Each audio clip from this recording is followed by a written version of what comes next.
اعوذ باللہ من الشیطان الرجیم بسم اللہ الرحمن الرحیم۔ السلام علیکم۔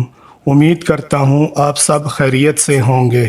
اللہ پاک ہم سب پر اپنا خاص رحم و کرم فضل نازل فرمائے اور ہر قسم کی بیماری، پریشانی، دکھ، غم، تکلیف بلکہ ہر بری گھڑی سے محفوظ فرمائے اور روز قیامت اپنی رضا اور نبی پاک صلی اللہ علیہ وآلہ وسلم کی شفاعت کا حقدار ٹھہرائے۔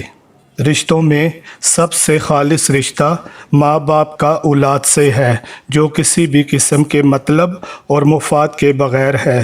باقی رشتے بھی برے نہیں ہیں۔ اللہ تعالیٰ نے رشتے بنا کر لوگوں پر احسان فرمانے کی طرف اشارہ کیا ہے۔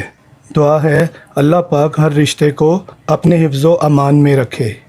آج آپ سے اس موضوع پر بات کرنا چاہتا ہوں کہ کیا والدین قبروں سے دعا دے سکتے ہیں؟ میرے ساتھ ایک ایسا واقعہ پیش آیا، میں آپ کے ساتھ شیئر کرنا چاہتا ہوں۔ میری روٹین ہے، میں والدین کی قبروں پر روزانہ جاتا ہوں۔ یہ سلسلہ ابو کی وفات سے لے کر آج تک تقریباً 18 سال سے جاری ہے۔ 2 سال پہلے ایک بہت بڑی پریشانی میں مبتلا ہو گیا، ہر طرف سے مایوس ہو گیا، لیکن دعا کا سلسلہ جاری رکھا۔ میں روزمرہ کی روٹین کے مطابق والدین کی قبروں پر قبرستان دعا کے لیے گیا۔ میرے ابو کے سر کی طرف میری والدہ کی قبر ہے۔ میں نے روٹین کے مطابق دعا کی اور میانی صاحب قبرستان سے باہر نکل آیا اور مین روڈ پر ثریا عظیم ہاسپٹل کے قریب آ گیا اور بائک بند کر دی اور پریشانی کی وجہ سے آنکھوں میں آنسو آ گئے۔ اندھیرا ہو چکا تھا اور وہ ٹائم مغرب سے عشاء کے درمیان کا تھا۔ کچھ ہی دیر میں میرے آنسو ہلکی ہلکی سسکیوں میں بدل گئے اور قریب کھڑے لوگوں نے مجھے دیکھا۔ خیر میں نے اپنے آپ کو نارمل کرنے کی کوشش کی، سسکیاں تو رک گئیں لیکن آنسو نہ رکے۔ میرے دل میں آیا کہ میں واپس اپنے امی ابو کی قبروں پر جاؤں اور وہاں رو رو کر اپنے دل کا بوجھ ہلکا کروں۔ میں واپس قبرستان امی ابو کی قبروں کے پاس آ گیا۔ اس وقت گورکن وغیرہ واپس جا چکے تھے۔ خیر میں جب امی ابو کی قبروں کے قریب پہنچا تو میں اپنے آنسو ضبط نہ کر سکا اور زاروں قطار رونے لگا۔ میں جہاں بیٹھ کر روزانہ دعا کرتا ہوں وہاں میرے ہاتھ آسانی سے بیٹھ کر دونوں قبروں کو لگ جاتے ہیں، کیونکہ دونوں قبریں سر اور پاؤں کی طرف سے ساتھ ساتھ ہیں۔ میں نے اللہ پاک سے وہاں بیٹھ کر رو رو کے دعا کی، اے اللہ میری مشکل کو حل فرما۔ دعا کرتے کرتے میرے دل میں اچانک خیال آیا کہ اپنے آنسو اپنے امی ابو کی قبروں پر لگاؤں اور ان سے کہوں کہ میرے لیے دعا کریں۔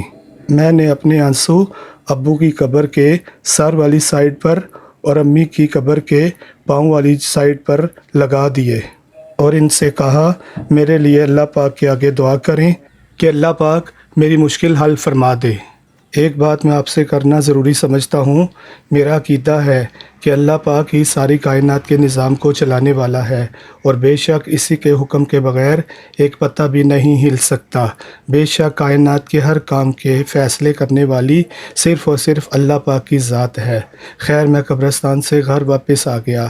اس دن سے 2 دن بعد میری والدہ میری بہن کی خواب میں آئیں اور اس سے کہا کہ جس بات کے لیے وہ پریشان ہے اس مقصد کے لیے فلاں رشتہ دار سے بات کرے، اور یہ بھی آپ کو بتا دوں جس رشتہ دار سے بات کرنے کا امی نے کہا، میں آخری دفعہ ان سے تقریباً 22 سال پہلے ملا تھا۔ اس وقت میں بہت چھوٹا تھا۔ خیر میری بہن نے مجھے اس خواب کے بارے میں اگلے دن فون پر بتایا۔ میرے پاس ان کا نمبر نہیں تھا۔ میں نے ان کا نمبر کسی سے لے کر ان کو فون کیا۔ انہوں نے مجھے اگلے دن اپنے آفس بلا لیا۔ میں وہاں گیا اور اللہ پاک کے حکم سے نبی پاک صلی اللہ علیہ وسلم کے وسیلے سے میری ماں باپ کی دعا سے میرا مسئلہ حل ہو گیا۔ مجھے اس دن یقین ہو گیا کہ اگر اللہ پاک کا حکم ہو تو والدین قبروں میں سے بھی اولاد کے لیے دعا کر سکتے ہیں۔ میری کوشش ہے جو واقعات میرے ساتھ پیش آ چکے وہ آئندہ بھی آپ کے ساتھ شیئر کرتا رہوں گا۔ باقی خوش رہیں، آباد رہیں، ہنستے مسکراتے رہیں۔ اللہ حافظ۔